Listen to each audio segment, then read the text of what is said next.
Mass Witches, Mass Batwave, and 69 Archers. These are not the armies you expect in Champions 1 CWL, but today you're going to see some awesome attacks.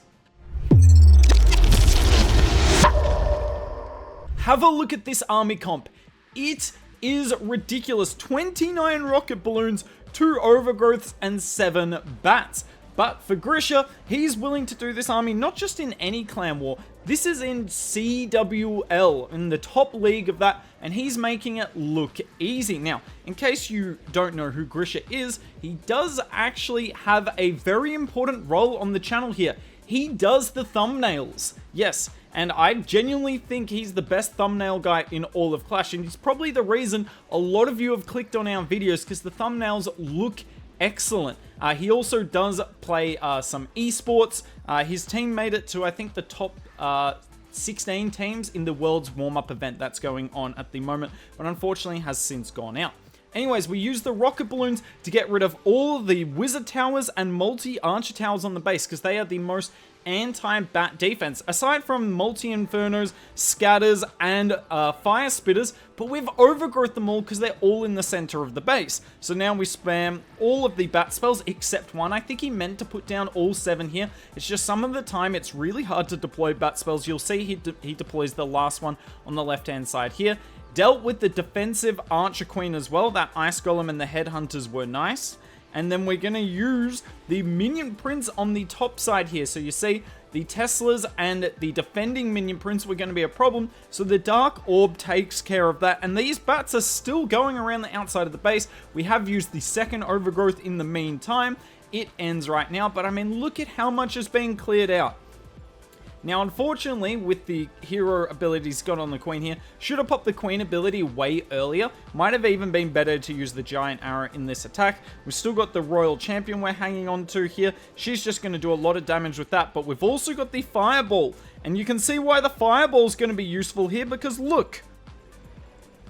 The entire core of the base, the anti-bat part of the base, taken down easily there. We've just got 2 pesky defenses left. Now, this actually ends up getting close because that Warden, I don't think he was meant to have the Warden on air. The Warden on air was a mistake. You'll see what he did with his Air Warden later in the video, but the Royal Champion with the Phoenix is going to be enough to clutch it. Does end up getting close here, but he made quite a few mistakes with the heroes, honestly, so not surprising that it gets close in the end, but it doesn't really matter. The fact that he was able to use 7 bat spells at Town Hall 17, like, think of all the splash damage that's at Town Hall 17, but that does not stop Grisha from getting a 3-star attack. You can see, just taking down this DE storage. I did get a little close on time. I think he got the triple with 10 seconds left. When Grisha isn't doing insane thumbnails for us, he's doing insane attacks for us as well. So you see 1, 2 invis spells, then we use the Earthquake to finish that all off. He does miss this ground bow here, but starting off with a Warden charge, and have a look at this army comp. We have 16 witches. Now, I'm going to be honest, obviously we did clickbait this attack a little bit, but this is going to be more about how strong mass heroes are than how strong the witches are here. He could have subbed out the 16 witches for most other troops in the game, because the heroes are going to dive the whole base with the siege barracks here, but it's still really cool to see 16 witches at Town Hall 17, and when you get an opportunity like this, can you really blame us for you know, drawing your attention to it? Now, is witches ever going to work at Town Hall 17 if you don't basically make it all about the heroes? No, because as we talked about in the last attack, there's so much splash damage at Town Hall 17, and that is very bad for witches. Super witches, though, incredibly strong. We've used 4 out of the CC, so it's actually 20 witches. I think I put 16 on the thumbnail. Didn't realize it was actually 20 witches here. We have the witches on the top side as well, and look at how many are now going around the base. The heroes are clearing out the center. Now, are the witches doing a lot of work? No, but they are tanking for the Royal Champion here, because the Royal Champion, she struggles against those merged defenses, but how can any of the defenses on the outside of the base do anything when there's this many skeletons? Look at them! They're rampaging. Now, the Wizard Tower kind of hard counters them, unfortunately, but it doesn't really matter. Also had a lot of invis spells. I mean, there were so many things you could clickbait out of this attack, but for me, the #1 clickbait thing obviously has to be what you can see right here. Ridiculous. Such a cool troop. And so cool to see them used creatively, especially in a one-hit war. Champions, clan war leagues, one hits, doesn't matter. Grisha's got an insane plan for your base. And we're going to end it with 69 archers. You can see 2 of them at the top here, plus the 67 in the army comp.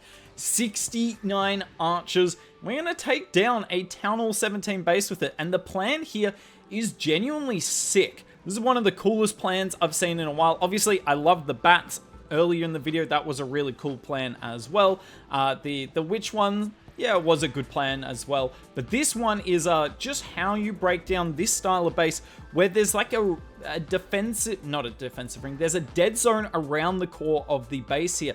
There's so many tiles that separate the outside from the inside, and you can take advantage of that by kind of systematically pulling apart the outside of the base. Because as you can see here, a lot of the defenses are kind of isolated. None of these buildings, you know, these main buildings on your base that do most of the damage, most of them haven't even fired yet, and we're just going to take out this entire outer ring. You can't do this on most bases unless there's a massive dead zone.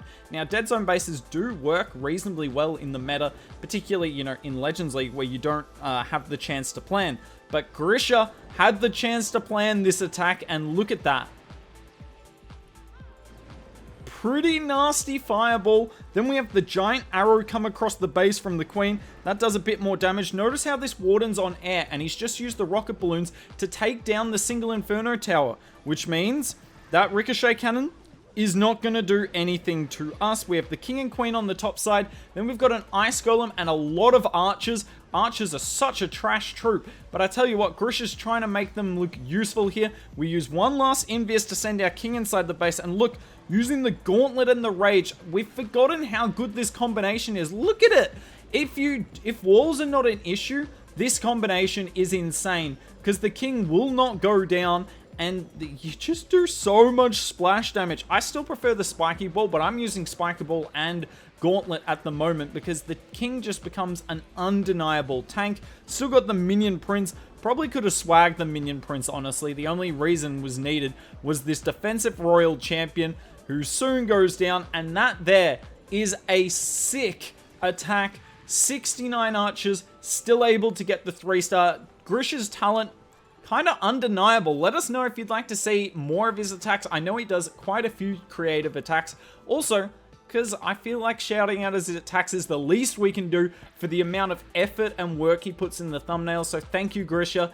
Your thumbnails are probably a bigger reason than myself as to why this channel is successful. Let me know down below, who's more important, the OP thumbnail guy or the content creator who doesn't know how to cast?